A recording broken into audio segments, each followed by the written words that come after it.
Hello, എല്ലാവർക്കും സുഖമല്ലേ? എനിക്ക് സുഖം തന്നെ. അതെ, ഇന്ന് ഞാൻ ഡെയിൻമേ ലൈഫായിട്ടാണ് വന്നേക്കണം കേട്ടോ. രാവിലെ റബ്ബർ വെട്ടലൊക്കെ കഴിഞ്ഞിട്ട് നേരെ മുറ്റമടിക്കാൻ വന്നു. മുറ്റമടിച്ച് കഴിഞ്ഞിട്ട് ഞാൻ നേരെ ഒരു ചുക്ക് കാപ്പി ഇട്ട് കുടിച്ചു. എന്താ അറിയില്ല, രാവിലെ എണീച്ചപ്പോൾ തന്നെ ഒരു ജലദോഷത്തിൻ്റെ മട്ട്, തൊണ്ടവേദനയൊക്കെ. അപ്പം ചുക്ക് കാപ്പി അടിച്ചുകൊണ്ടിരിക്കുമ്പോൾ ഞാൻ കുറച്ച് റീൽസൊക്കെ ഇന്ന് കാണാമെന്ന് ഓർത്തു. നല്ല കോമഡി റീൽസൊക്കെ കണ്ട് 7:30 വരെ ഞാനിങ്ങനെ കുറച്ച് അടുക്കളയിലെ പണിയും ചായ കുടിക്കലും റീൽസ് കാണലൊക്കെ ആയിരിക്കും. അതിൻ്റെ ഇടയ്ക്ക് മോൻ വന്നു. മോന് ചായ വേണമെന്ന് പറഞ്ഞു. അപ്പം ഞാൻ കട്ടൻ ചായ സെപ്പറേറ്റ് തിളപ്പിച്ച് വെച്ച് കാണിച്ചു കൊടുത്തു. അവനതെടുത്തിട്ട് പോയി.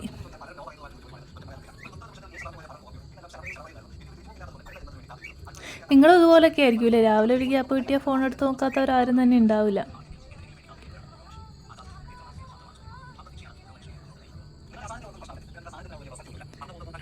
നല്ല രസമായ റീൽസാണ്, മനസ്സിൽ തട്ടുന്ന റീൽസാണ് ഞാൻ അധികം കണ്ടത്. ഡയലോഗ്സ്, നല്ല ഡയലോഗ്സാണ് എല്ലാം. പിന്നെ ഞാൻ നേരെ അലക്കാനാണ് പോയത്. സോപ്പ് പൊടി എടുത്തിട്ട് വെള്ളം പിടിച്ച് അവിടെ കൊണ്ടുവച്ച തുണികളെല്ലാം കുതിർത്തു. എന്നിട്ട് നേരെ അലക്കലിൻ്റെ അങ്ങോട്ട് വെള്ളവും കൂടെ പിടിച്ചുകൊണ്ട് പോയി. ഇത് നമ്മുടെ തൊഴുത്താണ് കേട്ടോ. തൊഴുത്തിൻ്റെ തൊട്ടപ്പുറത്താണ് അലക്കല്. പിന്നെ ഓരോ തുണിയായിട്ട് ചടപടയെന്ന് അങ്ങ് അലക്കാൻ തുടങ്ങി. ഞാൻ ഈ വീഡിയോ 2 പാർട്ടായിട്ട് ചെയ്യാമെന്ന് ഓർത്തു. പിന്നെ നിങ്ങളെക്കൊണ്ട് ബോറടിപ്പിക്കണ്ടല്ലോ എന്നോർത്ത് ഒറ്റ പാർട്ടിൽ ഒതുക്കുകയാണ്. ഇതൊക്കെ എല്ലാവരും ചെയ്യണ പണിയൊക്കെ തന്നെയല്ലേ, ഇനി എന്നാ പുതുമാന്ന് ഓർത്തു. കുറേ പേര് എന്നോട് സ്പീഡ് കുറച്ച് ചെയ്യാൻ പറഞ്ഞു. പക്ഷേ സ്പീഡ് കുറച്ച് ചെയ്യാന്ന് വെച്ചാൽ കുറച്ചും കൂടെ ലോങ് ആയിപ്പോവും. അതെ, എനിക്ക് തോന്നുന്നു എല്ലാവർക്കും ബോറടിക്കും. അത് കാരണമാണ്. പിന്നെ ഞാൻ ഓരോരോ തുണിയെടുത്ത് വിരിച്ചിടാൻ കൊണ്ടുപോയിട്ടോ. പിന്നെ അടുക്കളയിൽ ചെന്ന് അപ്പോഴത്തേക്കും 8:30 ആയി. അപ്പം മക്കൾക്ക് പോകാനുള്ള സമയമായി. അപ്പം മക്കൾക്കുള്ള വെള്ളമൊക്കെ എടുത്തു വെക്കുക. അപ്പോൾ മോൻ എന്നോട് ചമ്മന്തി എടുത്ത് തരാൻ പറഞ്ഞു. ഞാൻ വെള്ളം എടുത്ത് വെച്ച് കഴിഞ്ഞിട്ട് അവന് ചമ്മന്തി എടുത്ത് കൊടുക്കാമെന്ന് ഓർത്തപ്പോഴത്തേക്കും അവൻ സ്വന്തം എടുക്കുകയാണ് അങ്ങോട്ട്. അവൻ്റെ കാര്യത്തിൽ അവൻ പെർഫെക്റ്റാണ്. സ്വന്തം പാത്രമൊക്കെ കഴുകി എടുക്കും. മോളങ്ങനെയല്ല കേട്ടോ. പിന്നെ രാവിലെ അവർക്കുള്ള ഫുഡൊക്കെ വാരി കൊടുക്കലായി. കഴിഞ്ഞ വീഡിയോയിലൊരു മിസ്റ്റേക്ക് വന്നു. മോളിൽ ഷർട്ട് ഇട്ടിട്ടില്ലായിരുന്നു, ട്രൗസർ മാത്രമേ ഉണ്ടായിരുന്നുള്ളൂ. അത് കാരണം എനിക്ക് സ്ട്രൈക്ക് വന്നു. ഇപ്രാവശ്യം അത് പറഞ്ഞാൽ ഞാൻ വളരെ ശ്രദ്ധിച്ചിട്ടാണ് ചെയ്തത്. പിന്നെ മോളുടെ മുടിയൊക്കെ ഒന്ന് ഈരിക്കെട്ടി. എപ്പോഴും ഒന്നും ഞാൻ ഇവളെ തലയിരി കൊടുക്കാറില്ല കേട്ടോ. പിന്നെ അവൾ എന്നോട് പറയുമ്പോൾ മാത്രം. മിക്കപ്പോഴും അവൾ തന്നെയാണ് ഈരി കെട്ടാറ്. അവൾ 6ാം ക്ലാസ്സിലാണ് കേട്ടോ പഠിക്കുന്നത്, മോൻ 2ാം ക്ലാസ്സിലും. പിന്നെ ഞാൻ തലയിരി കെട്ടാൻ തുടങ്ങി നിന്നിട്ടുണ്ടെങ്കിൽ അവളെന്നോട് കണ്ണെഴുതി തരാനൊക്കെ പറയും. പിന്നെ നേരെ ബസ് കയറ്റി വിട്ടു. പിന്നെ കടയിൽ പോയി കുറച്ച് സാധനങ്ങളൊക്കെ വാങ്ങി ഞാനും മോളും കൂടെ നേരെ വീട്ടിലേക്ക് വന്നപ്പോൾ അതാ നമ്മുടെ താമര പൂവിട്ടിട്ടുണ്ട്. അപ്പം ഞാൻ മെല്ലെ ഒന്ന് നന്നായി വിരിയിച്ചിട്ടൊന്ന് ഷോ ഇറക്കി. സ്ഥിരം പരിപാടി തന്നെ കണ്ടോ. അപ്പോഴത്തേക്ക് അതിൻ്റെ ഉള്ളിൽ തവളക്കുട്ടനൊക്കെ ഉണ്ട്. പിന്നെ അടുത്ത ആൾ അംഗനവാടി വിടാനുള്ള പരിപാടിയിലാണ്. അടുത്ത ആൾ അംഗനവാടിയിൽ വിടാൻ തലയിൽ എണ്ണയൊക്കെ തൂത്ത് ഡ്രസ്സൊക്കെ മാറ്റിച്ചെടുത്തു. മോൾക്ക് ജലദോഷമുണ്ട്. അപ്പോൾ ഒരു ടവലൊക്കെ എടുത്ത് കയ്യിൽ വെച്ചിട്ടുണ്ട്.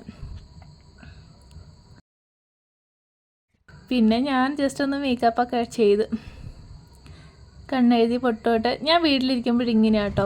ഒരു പുതിയ ഐലൈനർ, നീല ഐലൈനർ വാങ്ങിയതിന് ശേഷം ഇതാണ് പരിപാടി. മോളെ അംഗനവാടിയിലൊക്കെ കൊണ്ടുപോയിട്ട് നേരെ തിരിച്ചു വന്ന് ഷീറ്റൊക്കെ വിരിച്ചിട്ടു. ഷീറ്റുണ്ട്, ഒട്ടുവാലുണ്ട്, എല്ലാം വിരിച്ചിട്ടു. ഇന്ന് ഇച്ചിരി മഴ മൂടലാട്ടോ. പിന്നെ നേരെ പോയി കുറച്ച് സമയം കിട്ടിയപ്പം എൻ്റെ ബെസ്റ്റ് ഫ്രണ്ട് ഉണ്ട് ജോസ്ന കുട്ടീനെ ഒന്ന് വിളിക്കാമെന്ന് ഓർത്തു. അപ്പോൾ അവൾ പറയണേ അവൾക്ക് ഭയങ്കര തിരക്കാണ്. അവളെന്തോ യോഗ ചെയ്യാന്ന്. എനിക്ക് ദേഷ്യ സങ്കടമൊക്കെ വന്നത്. രാവിലെ ഒരു 11 മണിക്ക് എൻ്റെ പരിപാടിയാണ്. ഇവളെ ഒരു അരമണിക്കൂറല്ല 2 മണിക്കൂർ ചിലപ്പോൾ ഞങ്ങൾ സംസാരിക്കും. പക്ഷേ അവൾ യോഗയാണെന്ന് പറഞ്ഞു പോയി. പിന്നെ ഞാൻ നേരെ ഒരു ഗ്ലാസ് ചായ ഇട്ട് കുടിക്കാൻ പോയി. അതിൻ്റെ ഇടയ്ക്ക് ഒരു ബെന്നും വാങ്ങി. എൻ്റെ പരിപാടിയാണ് ബുക്ക് വായന. ചില സമയത്ത് കേട്ടോ, സ്ഥിരമായിട്ട് ബുക്കൊന്നും വായിക്കില്ല. അപ്പം ഞാൻ വാങ്ങിക്കണ നീർമാതളാണ്.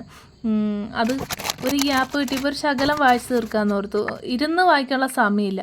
അപ്പം ചായ കുടിക്കുന്നോടം വരെ വായിച്ചിട്ട് ചായ കുടി കഴിഞ്ഞിട്ട് നേരെ കുറച്ച് തേങ്ങ ഉണ്ടായിരുന്നു. തേങ്ങ എടുത്ത് പൊട്ടിക്കാൻ വേണ്ടി വന്നു. ഇതാണ് തേങ്ങ. കുറച്ചേ ഉള്ളൂ. നമ്മുടെ വീട്ടിലേക്ക് നമ്മുടെ തലത്തേക്കാണുള്ള എണ്ണയ്ക്കുള്ള കിട്ടും.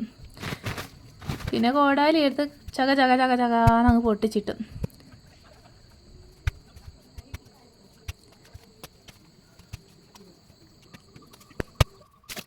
ആ പൊട്ടിച്ചതിൻ്റെ കൂടുതൽ കുറേ പൊങ്ങൊക്കെ കിട്ടി കേട്ടോ. എല്ലാം കാണിക്കാൻ പറ്റിയില്ല, കാണിച്ച വീഡിയോ ഉണ്ടായിരുന്നു. പിന്നെ എഡിറ്റ് ചെയ്ത് വന്നപ്പോൾ എല്ലാം പോയി. കുറേ പൊങ്ങും തേങ്ങ ഇത്രയും ഉണ്ടായിരുന്നു. പിന്നെ കയറി വന്നിട്ട് പിന്നെ ഒന്നും കൂടെ ജോസ്നേനെ വിളിച്ചു. അവൾ അന്നേരം അരമണിക്കൂർ കഴിയുമ്പോൾ വിളിക്കാൻ പറഞ്ഞായിരുന്നു എന്നോട്.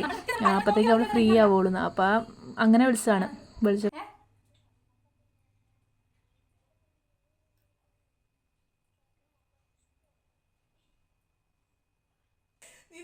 സ്ഥിരം സംസാരമാണ്, അത് ഒഴിവാക്കാൻ പറ്റില്ല.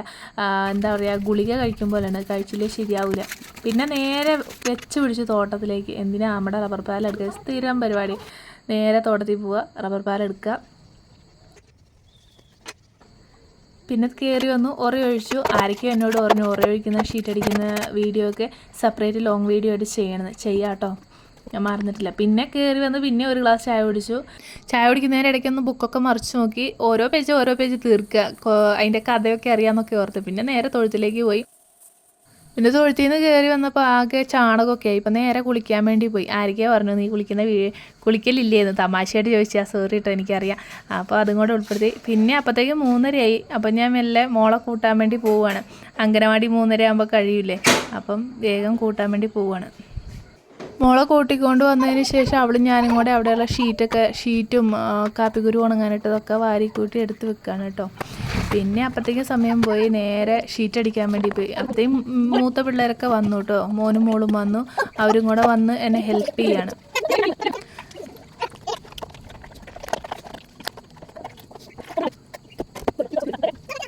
അങ്ങനെ ഷീറ്റ് അടിച്ച് കൊണ്ടുവന്നു. നേരെ അഴയിലേക്ക് ഇട്ടു. എപ്പോഴും കാണിക്കുന്നതാണല്ലോ, എല്ലാം കൂടെ എന്തിനാന്ന് ഓർത്ത് ഞാൻ അതൊക്കെ സ്കിപ്പ് ചെയ്തു കേട്ടോ. പിന്നെ നേരെ വീണ്ടും തൊഴുത്തിലേക്ക് കയറി പശുവിനെ കറക്കാൻ വേണ്ടിയിരുന്നു. പിന്നെ പാല് കൊണ്ടുവന്നിട്ട് പാത്രത്തിലൊഴിച്ച് നേരെ സെൻറ്ററിൽ അലക്കാൻ വേണ്ടി പോകാം. അന്നേരം മോളും കൂടെ വന്നു. പിന്നെ നേരെ വന്നിട്ട് ഇവിടെ കുറച്ച് പച്ചക്കറി ഉണ്ടായിരുന്നു, പച്ചക്കറിയൊക്കെ നനച്ചു. പിന്നെ നമ്മുടെ കുറച്ച് ചെടിയുണ്ട്, ചെടികളൊക്കെ ഒന്ന് നനച്ചു. ചെടികളൊക്കെ പൂട്ട് വരുന്നതേ ഉള്ളൂ കേട്ടോ. പിന്നെ ഇത് 10 മണിയാണ്, സ്റ്റെപ്പേ കൂടെ വെച്ചേക്കണേ, അത് നനച്ചു. പിന്നെ താമരയ്ക്കകത്ത് കുറച്ചെണ്ണത്തിൽ വെള്ളമില്ലായിരുന്നു, അതൊക്കെ ഒന്ന് വെച്ചു. അപ്പോഴത്തേക്ക് സന്ധ്യ ഇരുട്ട് വീണു. അപ്പോഴാണ് ഓർത്തേ നമ്മുടെ തേങ്ങ എടുത്ത് വെച്ചിട്ടില്ല. അപ്പം നേരെ താഴെ വന്ന് തേങ്ങയൊക്കെ എടുത്ത് വെച്ചു. തേങ്ങയൊക്കെ എടുത്ത് വെച്ച് വന്നത്തേക്കും കൂരാക്കൊരുട്ടായി, കണ്ണും കാണൂല ചെവിയും കേൾക്കൂലാത്ത അവസ്ഥ. പിന്നെ അതൊക്കെ വാരി കെട്ടി മേലെ കൊണ്ട് വെച്ചു.